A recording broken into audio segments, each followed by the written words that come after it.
I think what they're offering us is an insult. How do you determine who's supposed to get it? Yeah, I don't think reparations for something that happened 150 years ago is a good idea. HR 40 is we're pushing very hard. There's been a lot of debate and discussion about the bill. This is a proposal for reparations for the institution of slavery. Yes. The institution of slavery has never gone away. Convict leasing. The oppression of voting. Poll taxes and racist GI bills. HR 40 is in fact the response of the United States of America, long overdue. I get this call from a dear friend. He said, man, you know, we got a bad sister in Evanston, and she's pushing the reparations question strong. Redress for the black community, for the nation. And so it was Alderman Simmons. You have become the visible face and the driving force of the Evanston Reparation Initiative. Some mornings I wake up and I feel like, wow, I'm a part of history. This is special. And then it's intimidating at the same time, because what if you don't get it right? The greatest hurdle is the political will to make it happen. And Alderman Simmons made it happen, gathering a lot of evidence, specifically implicating actions of the city. This program, as it is incomplete. I don't know why they would be given more status than any other group of people. People have been extremely nasty to me. You don't give them money and then tell them what they can do with it. You cannot pay my grandfather back. He's dead. Give us what we're due. I don't think it's gonna go too far or anywhere. I'm still not prepared to join an insurrection. I just want you to understand who we are. We in Evanston are leading the way to heal a nation. We don't want a piece of freedom. We want the whole package, and that's reparations.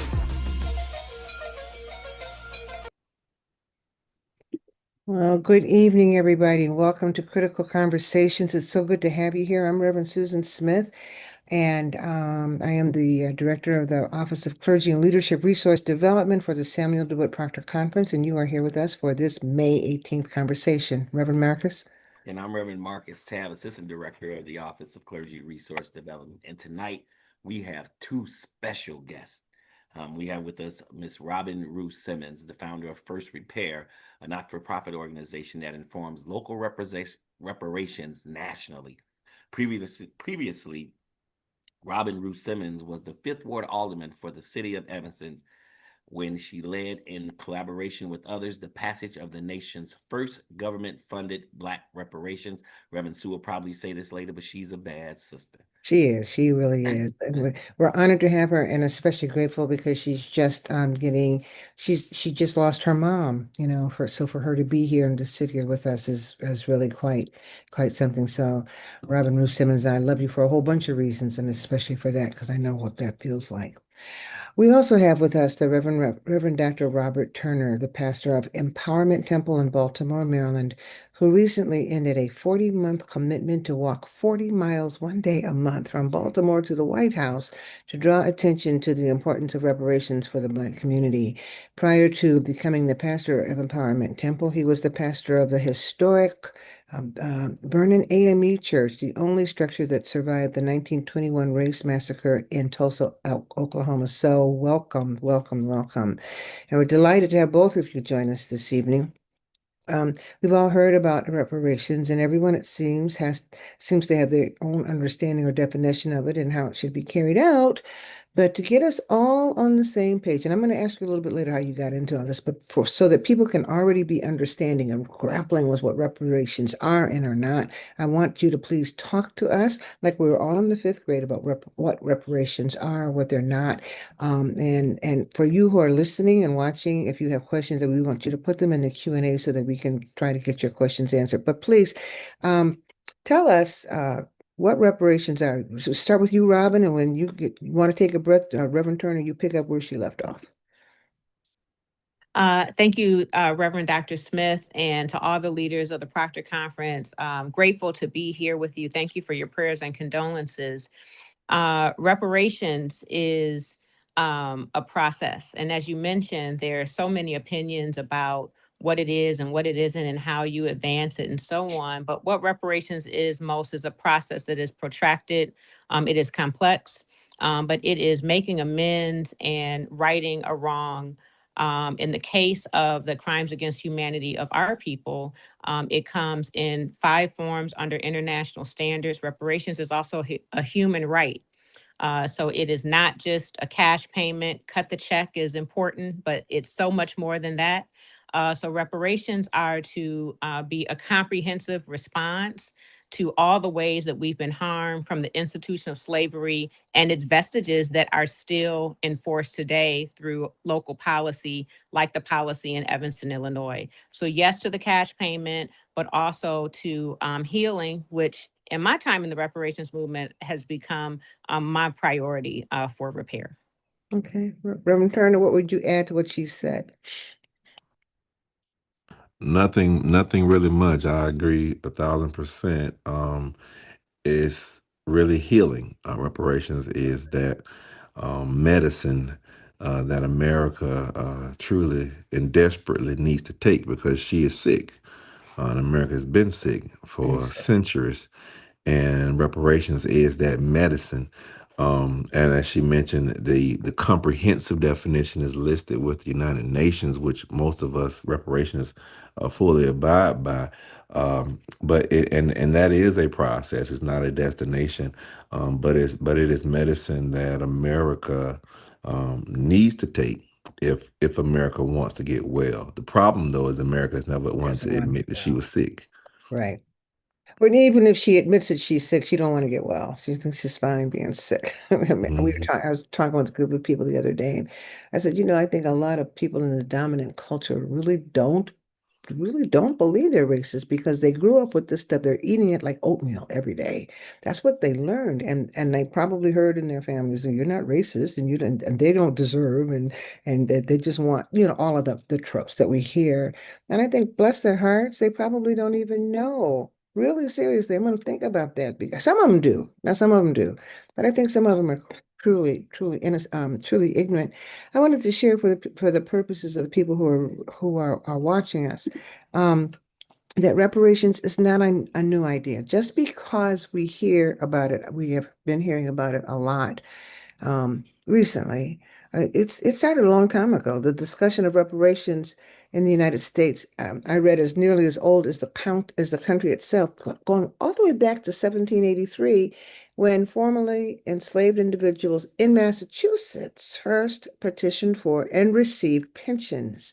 And since then, the topic has evolved through several historic waves. In 1865, Union General William T. Sherman issued Special Field Orders number 15, that's the 40 acres and a mule thing, to redistribute land to newly freed Black Americans, though President Andrew Johnson reversed the order months later. And in the late 1800s to the early 1900s, Black organizations and leaders heavily lobbied Congress to provide pensions to former slaves. In 1969, there was a Black Manifesto. Civil rights activist James Forman launched a prominent demand for $500 million in reparations from religious institutions. How about that? For their historic role in slavery. And in 1989, there were some reparations given, but not to us, Japanese Americans. The United States government passed the Civil Liberties Act, which successfully issued apologies and financial compensation to survivors of World War II internment camps here in the United States. And then from 1989 to the present, we've been dealing with H.R. 40. It was introduced by John Conyers in 1989. Can you believe it? And it's still like floating around. That when I see that, it just makes my head swim. They were all this time. The bill has been floating around, but it's not dead, is it? Is it dead? It's not dead. It's not dead. And so although it has languished in Congress since 1989, after Representative Conyers, we had the late Congresswoman Sheila Jackson Lee, who just fearlessly carried the bill forward. The greatest milestone was under her leadership. It did pass Judiciary Committee. There were enough votes in the House for it actually to pass, but not the political will to actually bring it up for a vote. And now it's being carried on by Congresswoman Ayanna Pressley. In addition to Congresswoman Presley's leadership, there are other companion bills. Congresswoman Summer Lee has a companion bill, and there are others. There's a Senate companion bill now led by Senator Cory Booker's. But we see what we're dealing with under the Trump administration, and it is very difficult, very much opposition to reparations, DEI, and a lot of actually political organizing around it. So it's not dead, it's very active, but what we're seeing now is hyper local support that is building up a case that will one day allow us to achieve federal redress. I promise I did not know that a bill could languish for that long. I would have thought that it would have been dead a long time ago. I didn't know that. 1989, that's just remarkable. And it says something, doesn't it, that they've not passed it, but they haven't done anything to kill it either.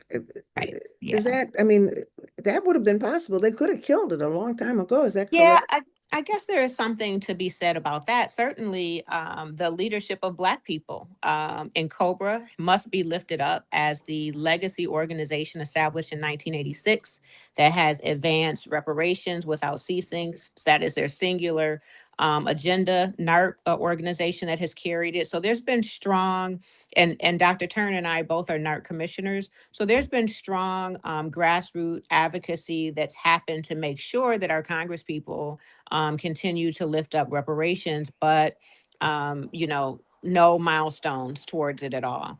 But what has happened has inspired other localities. Dr. Turner, I'm sure, can talk more about what's happening in his state. I was going to say, I think Robin is being modest.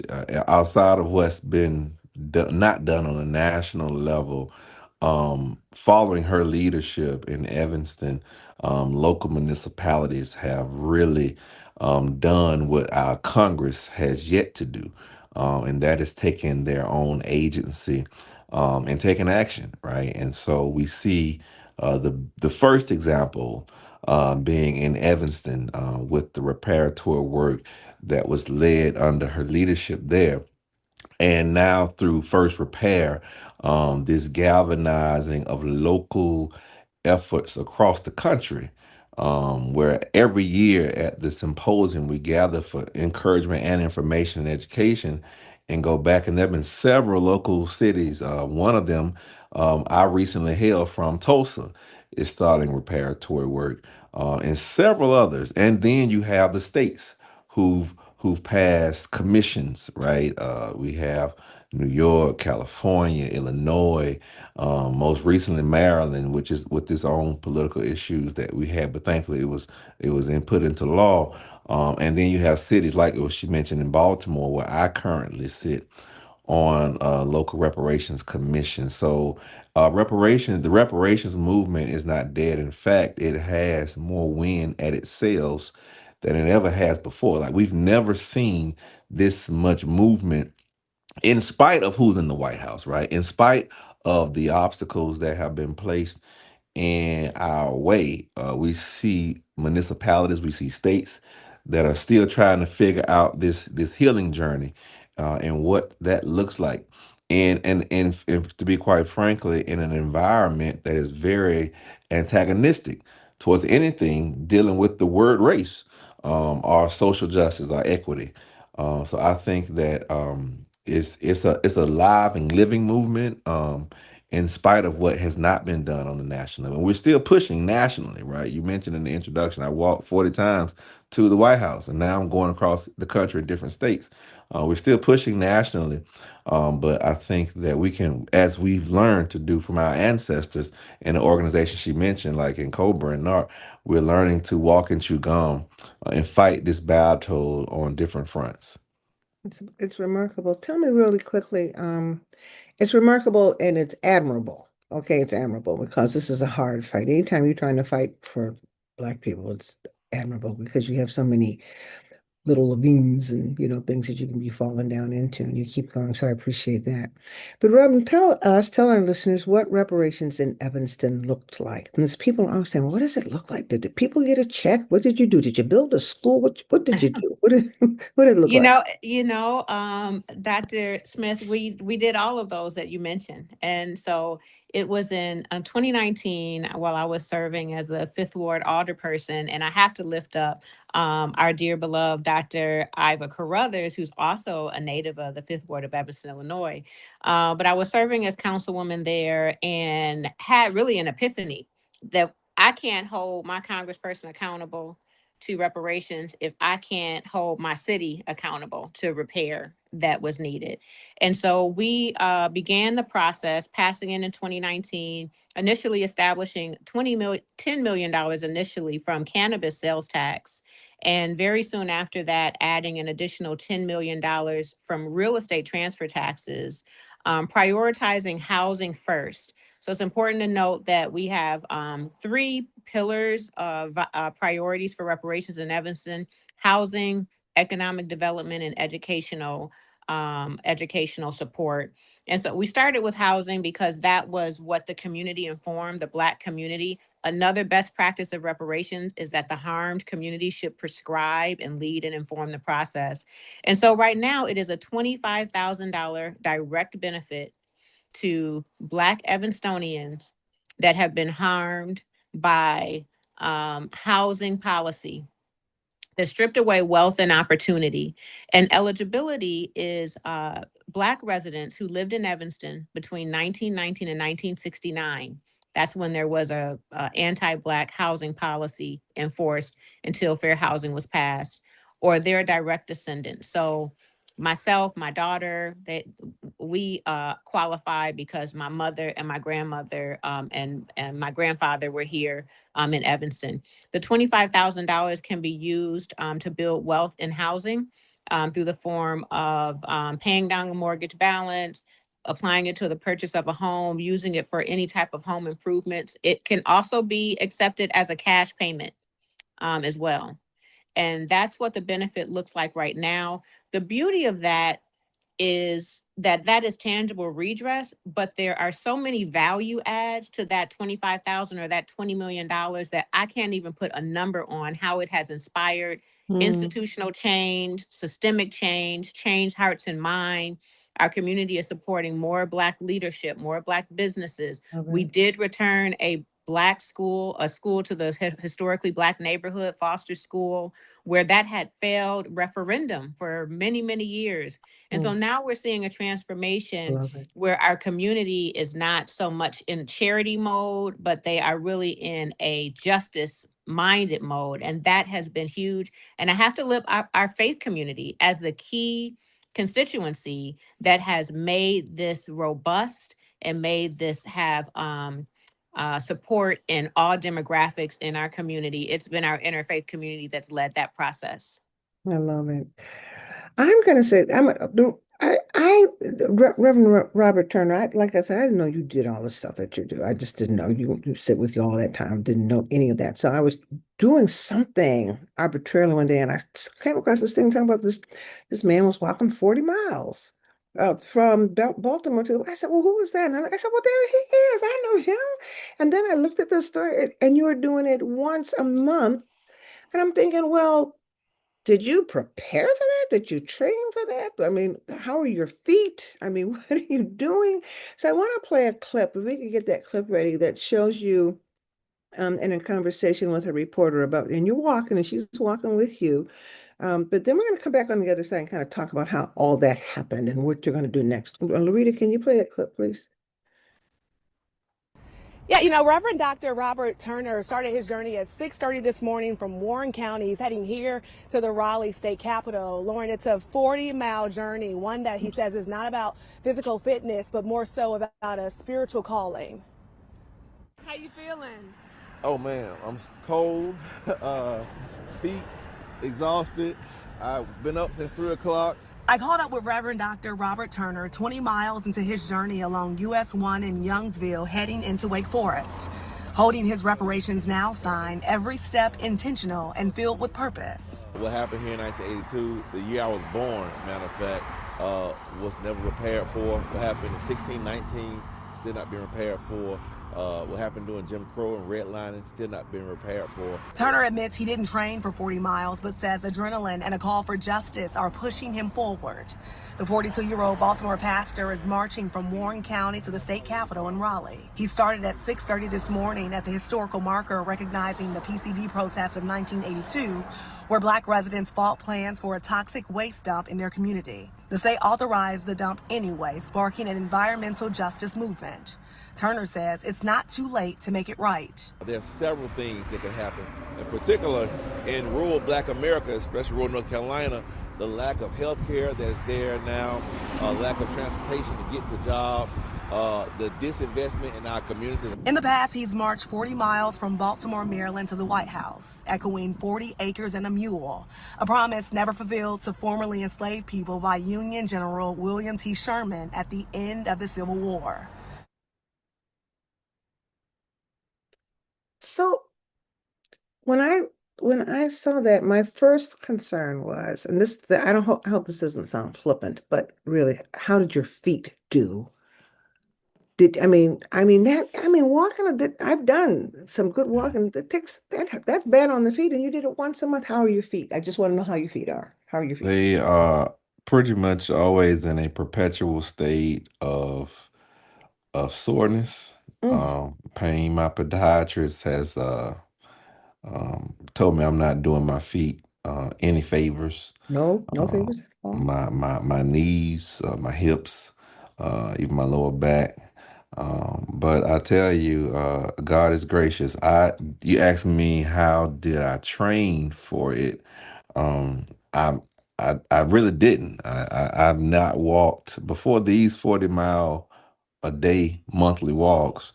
The longest I probably walked was to the mailbox. I, I've never done a marathon before still. This is all God, right? This is and, people of faith, we know what God can do with amateurs, right? It was professionals who built the Titanic, but an amateur named Noah built the ark. Come on. And so just because we are amateurs in man's sight doesn't mean that God can't take a shepherd boy, right, with no governmental background and make him king. And so I rely on the strength of God and the history of my ancestors and the motivation of the Black historical event that I'm walking in honor of, right? So from the clip that you just showed, it was in honor of what happened in North Carolina with Black people whose land and community was being devastated by pollution and led by people such as Ben Chavis, who really began what we know of today to be the environmental justice movement, and folks who still have not been repaired yet. And then the month after the North Carolina walk, walked in Virginia on the 75th anniversary of Barbara John's school walkout. This 16-year-old girl walks out of her school, leading her entire student body, and which began the public school integration movement, which they joined in the Brown versus Board of Education lawsuit. And this current past month, and just recently walking in Pennsylvania, and starting at one of the sites of the Underground Railroad, starting the day after the Philadelphia MOVE building bombing, where the government bombed the MOVE headquarters. Yeah. And people died. 11 people died, got killed. Yeah. And next month I'm going to West Virginia. Each state in America, unfortunately, has a terrible history as it relates to Black people. And the problem, part of our problem is we only do Black history in February. And in West Virginia, I'll be walking in honor of people such as Carter G. Woodson and Booker Telfair Washington, who spent their childhoods working in West Virginia. A lot of folks don't know Carter G. Woodson got his encouragement to start Black History Month from working in the coal mines of West Virginia, listening to stories of black men who are working in coal mines, saying how this history needs to be documented. And start with the day, then went to a week, then a month. Booker T. Washington spent his book Up From Slavery, talks about him working as a child in West Virginia, and the worst industrial massacre that occurred in America happened in West Virginia. Near a coal mine, where black men, were killed. And so this history of our people is not talked about, and is definitely not repaired from. And so trying to elevate that story and be obedient to God as I do it is my plight. And so the goal is to go to every state in the union, right? I've done DC 40 times from Baltimore. I've done Alabama, Selma, Montgomery. I've done Virginia, done North Carolina, done Pennsylvania. And this coming month, prayerfully, I'll be doing West Virginia. And and while I go and I meet with organizers in each state to encourage them to do some reparatory advocacy work. So when I was in Pennsylvania just recently, I met with some local grassroots organizations, and I have petitions for them to sign because we're trying to lobby their legislators to create reparations commission, and borrowing on the model of groups like FirstRepair and Robin with Evanston, encouraging them to do local reparatory work, showing them their agency and their power. And so there's a lot of follow-up that I've been doing now with these community groups who want to do something. And shameless plug, basing a lot of the work off my book, Creating a Culture of Repair, that I've written, starting when I was in Tulsa and finished here when I was in Baltimore, about what can be done locally as well as nationally for reparations. And we're going to include your book in the list of resources that we send out to people, after this conversation, because it's very important. The work that both of you are doing are stunning. One of the things that hits me, this is a real difficult. I think there's some ministries that are more difficult than others. I'm just thinking, when it comes to reparations, it's one of the more difficult ones. And I think that when I read what you've done, Robin, and please forgive me, is it Inaba? Please tell me how to pronounce that. Namba. Namba, thank you, Namba. Yeah. Okay, so if I mess it up, just correct me. Just charge it. All right, Namba. When God really wants something done, and when God wants people to know that God is behind all this stuff, God uses really ordinary people to do some extraordinary things. So when you said in your wherever it was I was reading about Reverend Robert, you said you took a trip one time from Baltimore to DC, and you realized that the distance was 43 miles. Mm. And then from that you decided you were going to do this walk. I'm thinking that's God. I mean, because whose mind would work? Because God was in it. And in the book of Judges, the 6th chapter, where God is telling Gideon, kill the Midianites, you got them. And Gideon says, I don't have all that. I don't have no money. I don't have no people. I'm the least of my family. God, and he gets a little army. God said, we don't need your army. We need for you to lean on God. And when I read your story, I said, come on, modern day Gideon, you do that. So I love it. And now for those of you who don't, he did his last march. You did your last 40-mile march from Baltimore to DC just in this month, right? You finished it this month, or was it last month? I did the last 40-mile walk to DC back in, I want to say March or February. Okay. All right. So then I started doing different states. All right. Now he's going to different states. You see how that ain't nothing but God? I mean, what? That ain't who would tell you that? And that's why you have the strength in spite of you messing up your feet. You're messing up your feet. That's But right. it is a very, very, very powerful ministry. So Rob, number, tell me what the struggles have been for you in getting this work done. Because you would think, like, we're going to get it. We got a leader who's going to help us. And you certainly had some of those, but you had some real big detractors too. Can you share? Definitely. So I'll say that I was able to sprint from the moment that I called the question until we got it passed, because it was very much under the radar. nobody outside of Evanston was paying attention. And many people in Evanston really weren't paying attention. They were dismissive, like, it'll never happen. Everyone's tried it. And so I was able to work really strategically, building off of other learnings, what happened in Durban, the World Conference Against Racism, learning from NCOBRA, this sort of thing. And so was able to sprint. But when it passed, then it was time for implementation. That's where the real challenges came. So there were some reasonable opposition. It's fiscally, impossible, the legislative barriers, the legal challenges. I was able to overcome all of those. I felt like those were reasonable objections that I overcame. But once it passed and we got close to Black folks getting compensated and getting some healing and their just due and that sort of thing, it just got real ignorant. So the most surprising opposition came from within my own community. It came from folks that had strong opinions about forms of repair. There is a segment of the reparations movement that feel like a cash benefit is the only sufficient form of reparations. So there was opposition there that if it's not cash, it's not reparations. Then we had the nation that just white supremacy that was against the work, fighting all along the way with all types of social media terror and other things like that. But now, and even today, it's gotten very serious.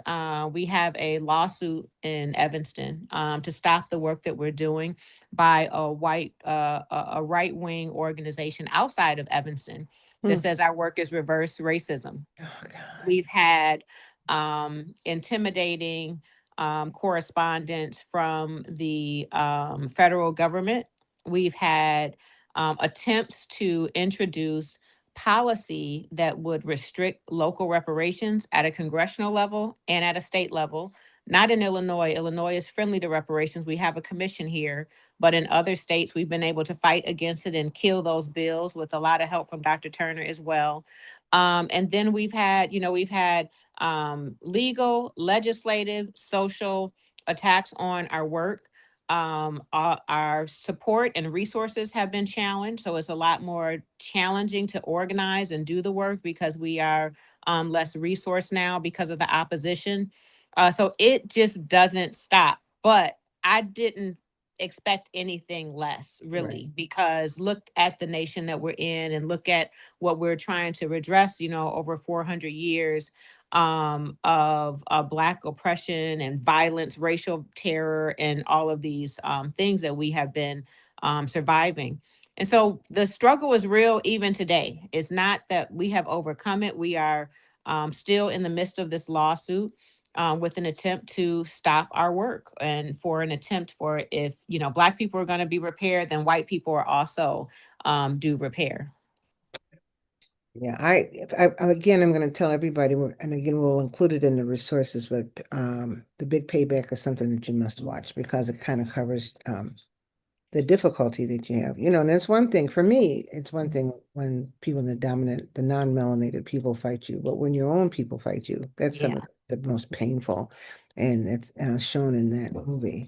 It was really, and I'm glad you lifted that up because it shows it's not just a highlight reel. It really shows the inner community struggle. It shows the disappointment on forms of repair. It shows strong opinions about it being insufficient.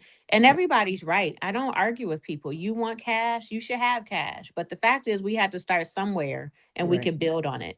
And it's also insufficient. If we do no more than the $20 million, we have failed. Right. But there were also internal debates about we can bootstrap it. Like I have arrived. There was a prominent entrepreneur, may he rest in peace, that had a position of I have bootstrapped. I have this restaurant. My family was smart enough to use straw buyers to negotiate, navigate life and business, and therefore you should be able to do it too. So there's that argument, which is really just a coping mechanism for the pain and trauma that we experience as Black people, like not being fearless enough to fight the system and overcome. But yeah, we've been dealing with it all. And even my dear brother, Dr. Turner, has dealt with even being hit while you're walking. You didn't even Yeah, talk about that. yeah. I was going to ask him what has been your as you. I just can't believe it. You leave at 3 in the morning, walking 40 miles. What are some of the things that you have encountered as you've done this walk? Oh, you name it. Hit, definitely yelled at. I've been hit twice. By a Uh, car? yes, yes. Uh, Cursed out. I've been called the N word and everything else you can imagine too many times to count. It's almost shocking when I'm not called it by a car that's yelling at me. Um, um, and as she mentioned or alluded to earlier, several political setbacks, but we were able to bounce back and become successful in those fights here in Maryland. But I didn't really talk about that because I don't I don't really try to focus a lot on that. I really I want to highlight something that my sister Robin just mentioned because we don't really help support our champions as much as we should. She got the bill passed under her leadership. God used her to get the bill passed. Now, she, the bill that was passed is under legal attack, right? Oh It gosh. is, it is, it is, it is their playbook, right, to keep anything that can help us from passing. It is their play. It has been their playbook since 1619 or 1526 to 2026. Um, Everything we ever got, they tried to find a way to make sure it didn't happen, or if it did happen, to try to find a way to double back on it. It happened with emancipation, 13th Amendment, that but for payment of penalty of a crime. It happened after we got the 14th Amendment, equal citizenship. Then they started making Jim Crow laws, right? You can be a citizen, but separate is equal. Plessy versus Ferguson case. It happened with public education. We get Brown versus Board of Education. They come out the next summer, pretty much when it's implemented with these private academies. It happens now when you start seeing black CEOs and black women rise to heights of executive leadership. Now everything is anti-affirmative action, anti-DEI. And now we finally got a city that passed reparations. And what are they doing? They're trying to attack it in the courts. We cannot even celebrate our victories because whatever we win, and as she mentioned, sometimes we have to fight amongst ourselves because we're not getting everything that we wanted, right? And somebody's always going to find a reason to criticize.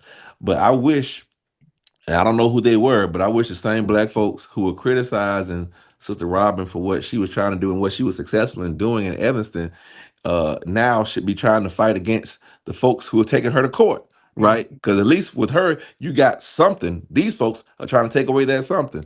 But it's very strange to me how some of our biggest antagonists can become very eerily silent when the enemy starts to take away the little that we did get and have. So I want to make sure that the listeners who are watching this and will watch it on replay. Yeah, I've been hit a few times. Yeah, I get cussed out. I get yelled at. I'm unfortunately used to that. But I want to lift up what the work across the country, and especially with the first case of reparations that happened in Evanston, to make sure we solidify that it's not just our voting rights that they're going after. They're going after any sign of black progress, any and every sign of black progress.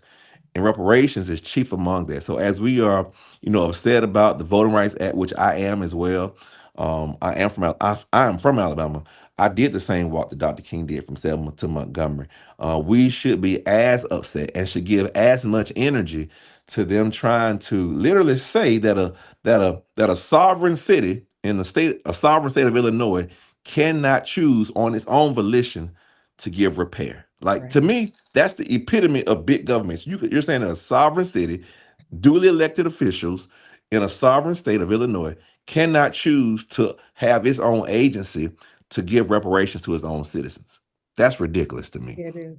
Let me add to a very important part. One, in Evanston, we're dispersing. Implementation has happened. We've dispersed over $7 million. We disperse it as soon as we get in the tax revenue. So that's one point. The second point is this is not about Evanston. And so what people just kind of, Evanston and that sort of thing, This is about stopping the progress because Evanston has inspired now over 100 localities that are doing something similar.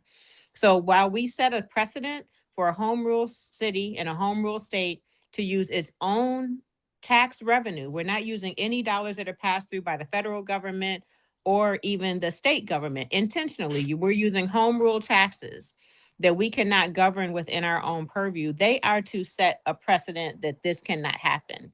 It's not just Evanston. Asheville, North Carolina received a letter from the DOJ. San Francisco has been sued.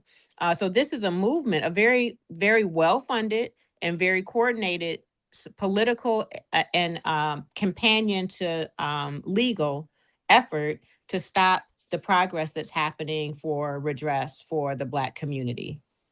You know, I was thinking as you were talking, we hear a lot about how the trauma that the African American community has experienced has been now passed down genetically. But I also think something else. I think that there's a gene of resilience and resistance that has been passed down as well. Because like you said, anytime, all the time, African Americans try to do something, there's always, I always say, so we're threatened with fascism, but I always say we as Black people have been living with fascism since we've been here. Now, I might be politically incorrect, but that's what I feel. But we have this power in us, so yeah, we know somebody's gonna die and somebody's gonna be beaten, but it never ever stops us. And so, when I'm looking for reasons to celebrate, we talk about the trauma, the genetic thing of the trauma. We all carry it. We all carry it. We all carry it. But we also carry this crazy resistance, like you ain't gonna stop us. And I love that. And that's what I'm seeing, in your work. So I just needed to say that because as you were talking, I thought, come on now. I have a question here from T. Sherry Dickerson. Dr. Turner, have you had to establish or implement safety protocols for your reparations awareness demands march? Yes, I have, and part of those protocols include having an escort driver. In some counties and cities, they can't ride next to me.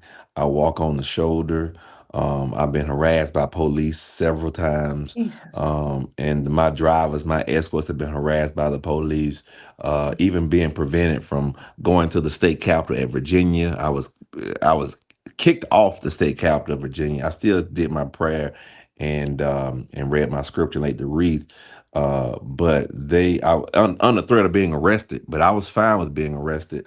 So yes, I do. I have had that. Financially, security firms are not free or cheap.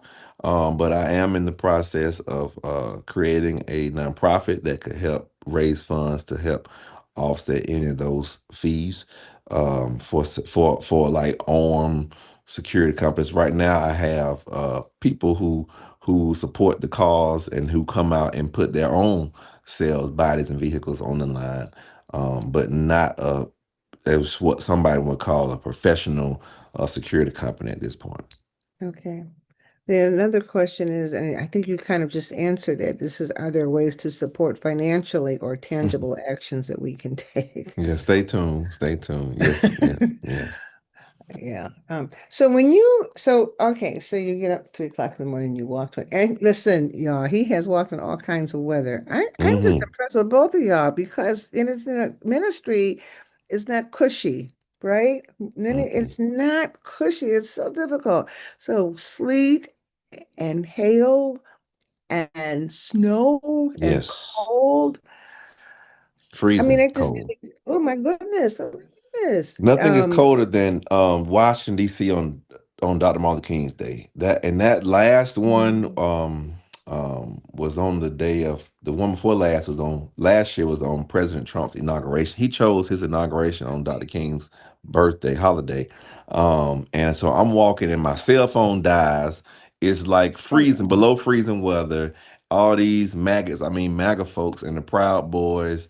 And I'm walking through a sea of white people who are Trump supporters, and with my holding a big black and white reparations now sign, feet numb, nothing but angels of God protect. I had nobody. My escort drivers could not drive through the barricades.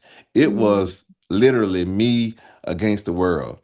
But God kept me and spared my life. Folks were saying so much stuff, and they're walking shoulder to shoulder right next to me, me mugging and bumping, and then before I even got to the city of DC, 18-wheelers would intentionally go run over puddles of water, so water would splash all on my face while I'm walking. There are some mean people in this world, but there are also some very genuinely nice folks too, black and white, who would honk their horns and pull over, take pictures with me, and wish me well. Some people would try to offer me rides, but I told them I'm not. I got a car. I got two cars, but I'm doing this for a reason, for a movement, for reparations, and they were thankful and inspired by that. But yeah, I've walked through some of the worst weather you can imagine. On ice, on black ice, and which you can't even see. And a lot of parts of Maryland are not sidewalks, so you walking on the street with black ice. Thank God, in all 44 now of my walks, I've slipped, but I've never fallen, and I thank God for that. Wow. Yeah. See, don't get me started. That's just remarkable. That it's just so when you get to your locations, you get to and you go to a spot and you stop and you pray and you read a verse and then that's it. Then you Yes. turn around, and walk home. Do you walk back home? No, I don't walk home. No, I don't. I get it. I limp to a vehicle. So I get so as soon as I get to my destination, it's always either the White House or state capitol. I kneel and pray. I thank God for allowing safe passage. Because nobody but God is who allows that to happen. And then I read my favorite verse, my call to ministry scripture, Isaiah 61. And after I read Isaiah 61, I lay the wreath that I prayed over, the wreath of 400 flowers, which symbolizes 400 years of our oppression, dyed black flowers. Just so your audience knows, those flowers are for $200. Flowers. I started off getting roses, but roses I think the last I heard was for roses for 400 of them, like $4,000, which is crazy. So I went to flowers instead of roses, and I laid that at the doors of the state capitol, or as close to them as possible. And then I get in the car and ride back. That's amazing. That's just amazing. That's amazing. So if someone came to you and said, Dr. Turner, Namba, I want to join you. I want to do what you're doing. What would you say? Let's start with you, Namba. What would you say to them? I would say there's a role for everyone in the movement. And I would first invite them to our strategy sessions that happen monthly. And you can observe before you jump in. It's on Zoom. And it represents the nation. So there's we have our work broken up into 4 regions. And you can learn what's happening in your city or be inspired to maybe initiate something in your city. Or I would recommend that you even begin to personally practice repair. Just internal repair is something that I think we all could do more of, being conscious about our consumer habits and even what's on our block. Like how, for me, I started repairing. First of all, my first responsibility is to my household, my family, those that live with me. And then I began on my block, doing reparative work on my block that inspired me to run for elected office. And here I am now doing this work globally. But I would say we could all examine ourselves and see what we could do as individuals to do more, and then get more engaged in community and in advocacy in any way that's comfortable. But firstrepair.org is a great community of practice to join, to learn what might be a good space for you. Volunteering, even if you aren't able to give sort of materially, volunteering is necessary in every area, whether it's communications or physical presence at our convenings. Security is needed at all of our convenings as well. Marketing, all the professional skill sets that are needed to help support the organizations that are leading this work. So there's definitely a spot for anyone interested. As you talk, my mind is just going all over the place. And I'm thinking about how both of you said that I said I never heard this before today, that reparations is about healing. Mm-hmm. Healing. Yeah. And so when you're talking about all the things that people can do. It seems like those are steps to take in healing, but can both of you go a little bit more into what that healing is? I mean, how is that healing? I mean, you mentioned it at the time, but can you go a little bit deeper into it? Definitely. I mean, I'll say that when I called the question, it was more economic justice, policy Right. change, Right. reform. I didn't even have an understanding of my own injuries. Like I first had Mm, to learn how I'm injured. Post-traumatic slave syndrome was very helpful in that. Listening to Dr. Ivor Carruthers talk about reparations was very helpful in me understanding the ways that I'm still showing up with unhealed behavior because of the institution of slavery and how it impacts me today in thought, mhm, in practice.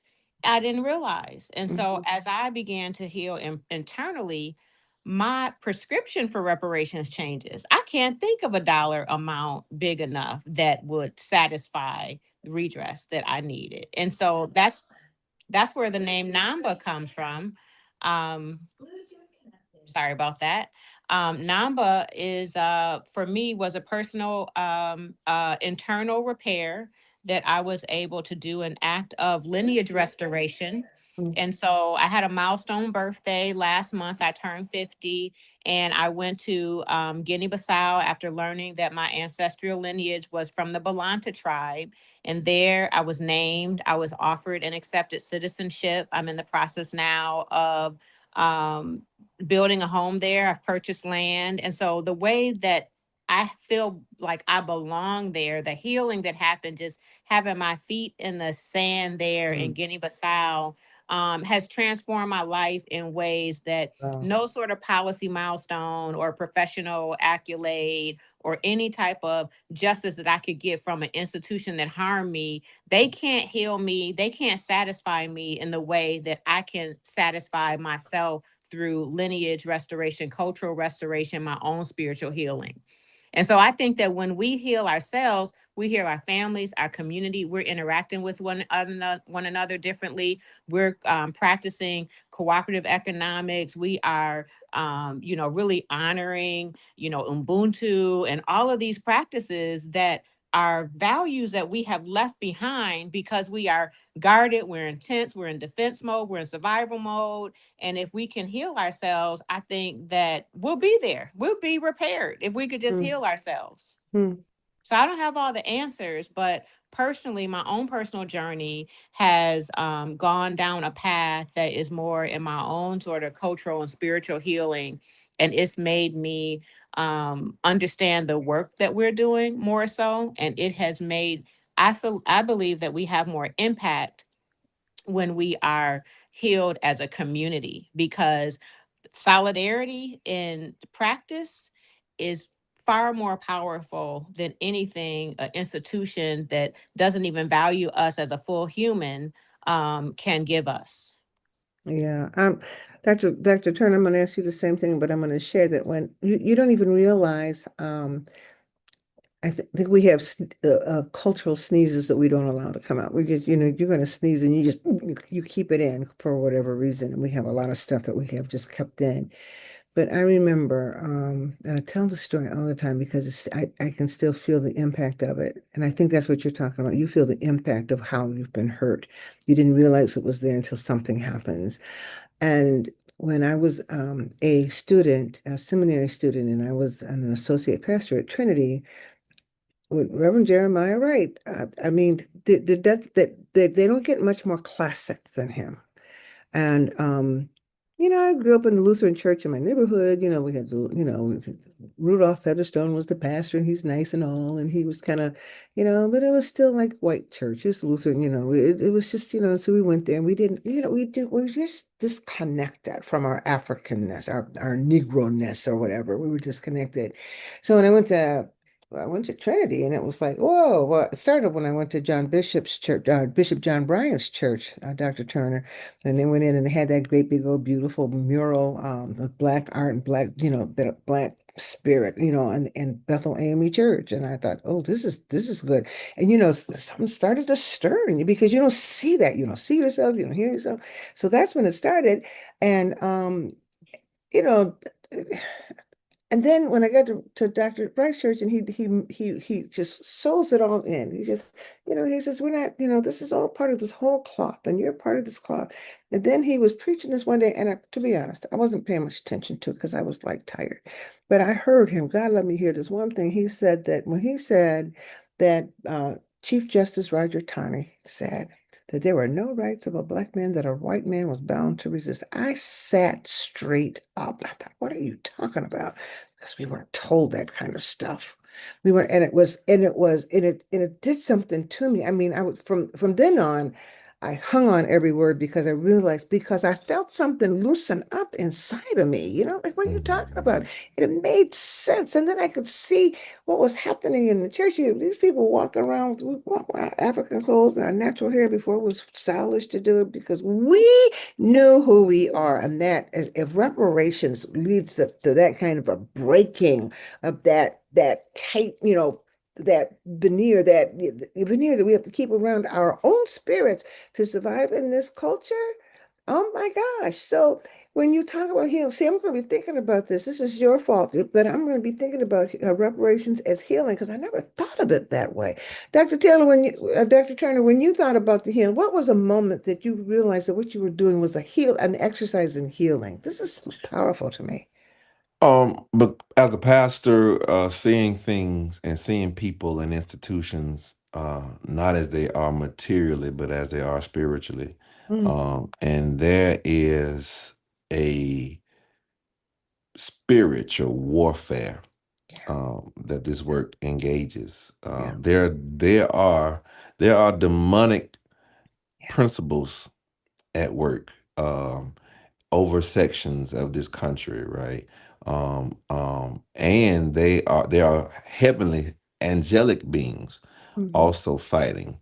And as a freedom and as a peace seeker and change maker, I'm honored to be in the tapestry of transformation for liberation, where every generation God uses God's servants, right, to bring about this healing from America's original sin. And it didn't just begin. This fight did not just begin today, right? There are several unsung heroes, some that we know about, like my namesake, Richard Allen in Philadelphia, and Mother Bethel. Others we are learning about. And as you mentioned, Bethel AME Church, Bishop John Richard Bryant is a member now of Empowerment Temple, where his son, Dr. Jamal Harrison Bryant, was the founder. I would say, what is it that people can do? I would say to them, find your knit in this cloth that we call the tapestry of transformation. Find where you can be of use. And it doesn't have to be out front, or it doesn't have to be a place where you have been before, right? I've never walked before, right? If you had asked me 10 years ago, would I be doing these walks? I would say you are out of your mind. Out of your mind. Absolutely. But this is where God has me today. And I would say, if you are not willing to be one that is out in the front, that's fine. But be supporting and pushing and defending, right? Like we need people to defend our champions who are being attacked and assaulted. In every state, there's some leader who is under attack. That is the work of the enemy, right? And for those of you watching the biopic on Michael Jackson, they even attacked him, right? Any person of independent thought trying to liberate and do work on behalf of our people is going to be attacked. And so I would encourage them to find their voice, find their place. And if they don't have if people don't make room for you, make room for yourself. Nobody has asked me one time to do these walks. Not one walk I've done I was asked to do from anybody. But God sent me, and God blessed me to finish it and do it. And the last thing I would ask you to pray. Pray for those. The Bible says the harvest is plentiful, but the laborers are few. Therefore, Jesus said, pray to the Lord of the harvest that he sends more laborers, right? And so I would ask you to pray. Pray not just for the movement, but to pray that God sends more laborers Yeah. to go in the vineyard for And I justice. think that's important because we got caught up in despair. That's why I was so impressed when I saw the movie about how when you were being just attacked by people who that ain't enough and she ain't doing enough, the things that you always get, that you held your ground, and that you dealt with the pain of it and the frustration of it, and you kept on, which is the evidence of God in you. That Emmanuel thing, God with us, God in you, is what keeps you grounded. And there's all kinds of ways to do the work. Even with the in the 60s, everybody didn't do that bus boycott the same way. Some people cooked the dinner, some people drove the car, some people took care of the children, but there's all kinds of ways. And so in the fight for reparations, especially as you think about it as healing, it seems like that might be a way for other people to say, I can help with that. I can, and as you heal yourself, you're what you guys are doing is transformative. It's transformative. I know it's for you, but it's for all the other people that are being, even them so-and-sos, Dr. Turner, who driving down a little road calling you all kinds of names. The fact that you don't cower, I ain't gonna stop it. You can take your little truck or your big truck, you can take your whatever, and you can do whatever you want, but this is between me and God. And that frightens people. But that shows that a healing that you have, that when people drive away from that, they say, "Shoot, I don't know what they think you're crazy." No, that's not crazy. That's just the faith that will not be snuffed out. And we're almost at the end, but I want to ask you guys both a very personal question. I hope I can do this. This work has been challenging for both of you. Dr. Turner, what has your wife said to you when you've gone out and done these walks, when you told her you were going to do that? Just, I don't want to get real personal, but just, how did that go? Yeah. And Number, your mama, what did she say to you? So we'll start with you, Dr. Turner. Oh yeah, by now, I don't both talk my about that by now, but I'm talking at the very beginning. I know at by the now very you at done the very lost that's your what I mind. mean. Like I haven't just started this type of work, right? I've been doing this since college. Okay. So both my mother and my wife, they know that when I feel like God has sent me to do something, That's it.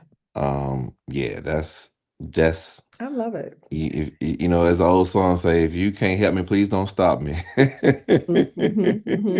But Okay. but I do understand that I am a multi-layered person. I'm not just an activist. I'm a pastor, I'm a dad, I'm a husband, I'm a son, I'm a brother, I'm a friend. And so something happening to me would impact a lot of people. I get that. So I don't do it just casually, but Yeah. that's why this work is so important to me, that me and knowing all the levels that I represent and all the positions that I hold, willing to put all that on the line for the cause of reparations for our people, shows just how important this issue is for me. And we deserve it. Praise God for your work. Okay, Number.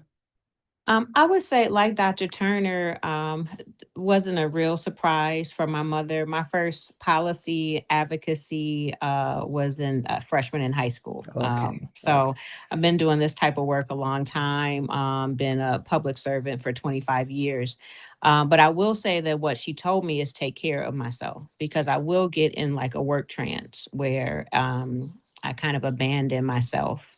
And one thing that I will continue to do, I'm hearing her, is take care of yourself.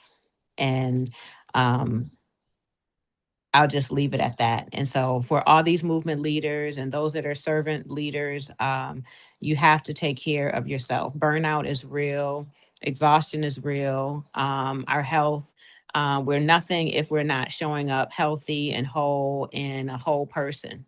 And also not abandoning the other roles in my life. I love nature. I love to garden. I love art. I love live music, that sort of thing. And so she wasn't surprised that I was doing this work at all, but she did see the new levels of my commitment and wanted to make sure that I took care of myself. That's good stuff. That's good stuff. Mhm. Well, both of you are to,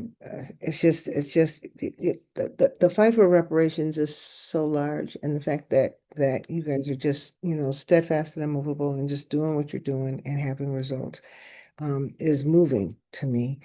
Um, when I watched the video, tell you when I read that you were walking 40 miles a month, I immediately started praying for you. I just thought, well, I really did. Um, and I wonder, if there are times when you get a good group of people to walk with you, but knowing and listening to you, if you do, that's good, but if you don't, it doesn't matter, because you are focused on what you're doing, and that, I think that's part of that resilience gene that has been passed down. And for those of you who don't know about Reverend Turner or Namba, that look online to look up some of the work that they've done. Um, I was just looking at my own notes that Reverend Turner was the first Black chief of staff for the Student Government Association at the University of Alabama. I mean, all the stuff that he has been doing his whole life. It's just fascinating to read it, and I think sometimes we get our own inspiration from reading what other people have done, and we think we can't do something, and then we see what people are doing and the results that they're getting. So this reparations is healing thing is going to sit with me. It's going to keep me awake for a minute, because I just never thought of it like that, and I want to thank you for that perspective. And for those of you who want to be in touch with them, is it all right if in the preparation of the resources, I put your email addresses so that they can get in touch with you? Okay, would like to do that. But there's something, and I think this is a time when so much craziness is going on and people are being so intentional about trying to erase this. This is when that gene, that resilient gene has to kick in all of us, for the sake of healing. Just remarkable, just remarkable. So I want to thank you. I'm cutting this short a little bit because we have Reverend Marcus Tabb, who is the Assistant Director of the Office of Clergy and Leadership Resource Development. He has something to say. And then following that, our General Secretary, Reverend Damon Durr, has something to say. Damien Durr has something to say. But again, I want to thank both. Don't leave. Just stay. Don't leave us yet. But I just want to thank you for coming and sharing. And I'm hoping that you were a source of feeding for other people, because you certainly were a source of feeding for me. So, Reverend Marcus, take it away. Thank you, Reverend Sue, and thank you, Sister Rue Simmons and Dr. Turner. What great information you've provided us, and that's what I want to talk about is the work that Proctor does to make sure that you have the information for our communities. Proctor's been doing this for over 20 years, from our annual gathering to the work we did around Katrina, to our prayer calls during the pandemic, and now our critical conversations, making sure that you are informed during these critical times. But we need your help. We need you to give generously to help us keep this programming going. Reverend Damien is going to talk to you about helping us and giving at least $15 a month, which is 50 cents a day, to help us keep this programming going, to help us continue to provide critical conversations, to help us to continue to disrupt injustice through education, activism, and advocacy. And so we are asking that you and give at least $15 a month, which is 50 cents a day, to help us keep this programming going, to help us continue to have critical conversations with important guests, such as our Reverend, I'm sorry, calling you Reverend, to Reverend Dr. Robert Turner, and to Sister Robin Rue Simmons. So please, if we ask that you give generously, but also be a recurring giver by going to our website. You can see how you can give this way, and I love the way Reverend Damien puts it. We're asking you to invest in the future of Black lives. Invest in the future of Black lives. And so we hope that you're generous. We hope that you're giving.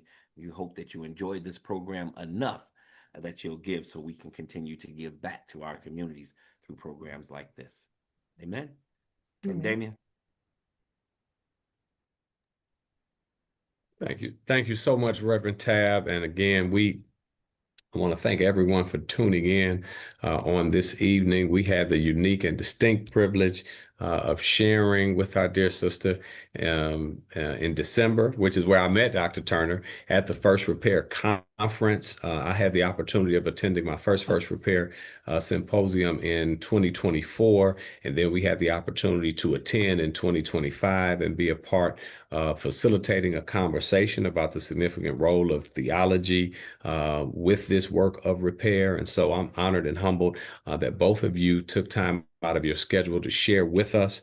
And as we continue at Proctor, we are able to bring these kinds of conversations. This is not, I don't know people having this conversation with practitioners, with architects, with people of faith who are engaged in courageous, fearless, powerful, transformative work, doing the work of liberation and transformation and reconciliation, which are the foundational pillars of the Black church. And so we are thankful and grateful for the ways in which you all continue to live your faith, because you do what you really believe. There are many things, obviously, that we can say about how much we love God and how much we love Black people, but you all are exemplars for us that continue to reflect the love of God, that continue to reflect the power of God, and that continue to also reflect what the Spirit looks like in human flesh.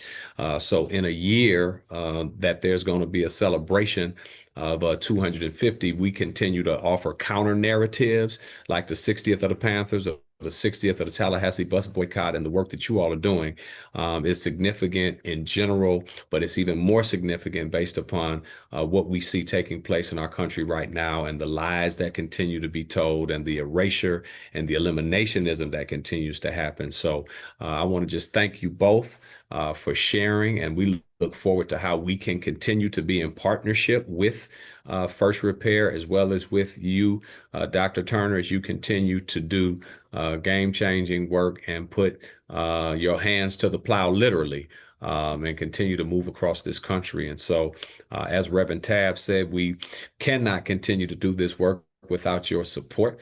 Your prayers are powerful. Your prayers are needed. Your prayers are solicited. But we also know that we also need resources. So we ask you to share this conversation on your YouTubes, on your Instagrams, on your Facebook, so that you can, one, learn more about the work that's being done.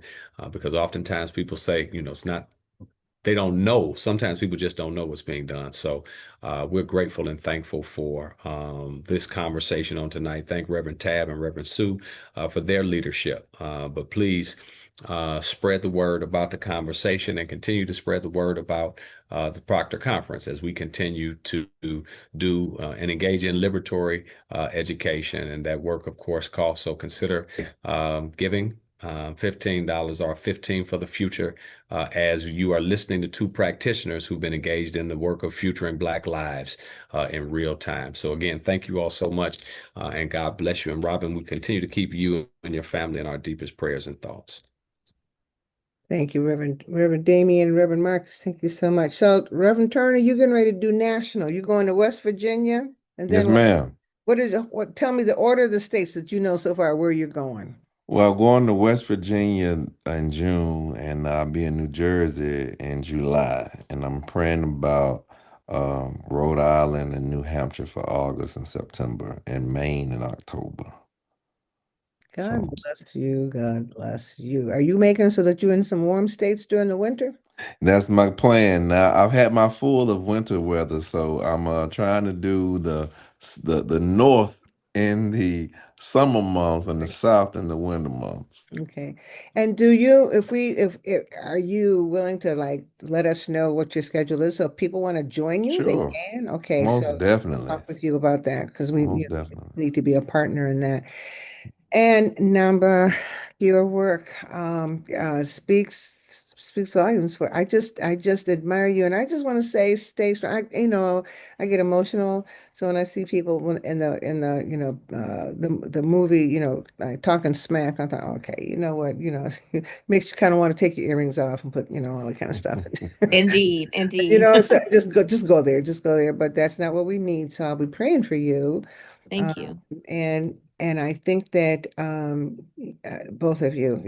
I just can't say enough. So thank you for your work. And thank you, everyone who's been listening to this critical conversation. Our next critical conversation will be on June 15th.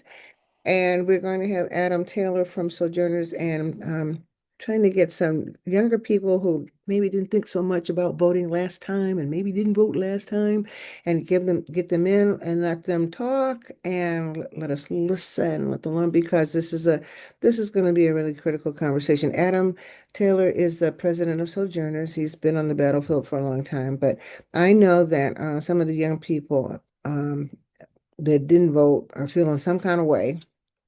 So we want to give them a chance to, I want them to talk. I want us to hear them. I want us to hear them. And I think it's important because so much is on the line. So that will be again on June 15th. And we hope that you'll tune in and bring some friends with you. If any of you know some young people that didn't vote, mad at everybody, mad because of the genocide in Gaza, we know all of that. Mad because, when you vote, even though you vote for people and you don't get what you want or what you need, all that you need, all of that, we need people, we need them, we need to hear them. That's what I'm trying to say. We need to hear them, give them this venue to talk and be heard. So again, that'll be on June 15th. But for tonight, I want to thank you, Sister Namba. Thank you, thank you, thank you, thank you, thank you, Dr. Turner, who I didn't know was doing all that stuff. I'm just saying. And I'm again thank all of you for being with us. Y'all have a really good night, and we'll see you again hopefully in a month, June 15th. Take good care.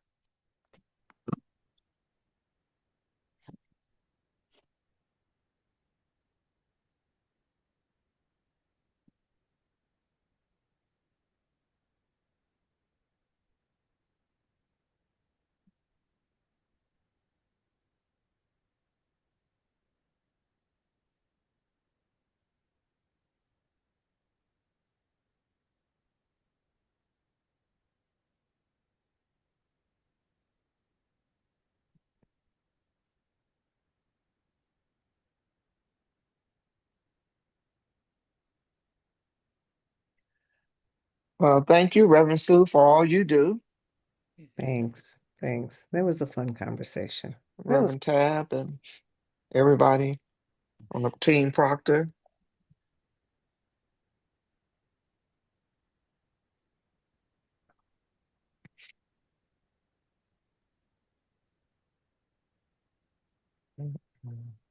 Okay, we got your folks out of the room. Okay. People just be staying on, right? And that's okay. Stay on. Thank you, team. Thank you. Thank you. Thank you. I didn't say it publicly. Shoot, I should have said it public. Because, without y'all, there's no conversation. Forgive me. Lord Jesus, forgive me. Forgive me. But thank you for all of your for your work and for your expertise. And Loretta, don't worry about listen to me. I hate doing technical stuff too. I'm getting ready to tell you something. Don't worry about the technical thing. We're gonna bumble through that together. I'm just saying. Oh my gosh. I hate it. I hate it when I'm trying to find something, trying to make something work and it's not working. I'm in a meeting and everybody's silent. I said, please keep talking. Please keep talking. So we're gonna be all right. We're gonna be all right. So thank you guys for everything. Thank you very much. Welcome. Great talk. Thank Really you. good. Thank you. Okay. Y'all take good care. All righty. All right. Bye-bye.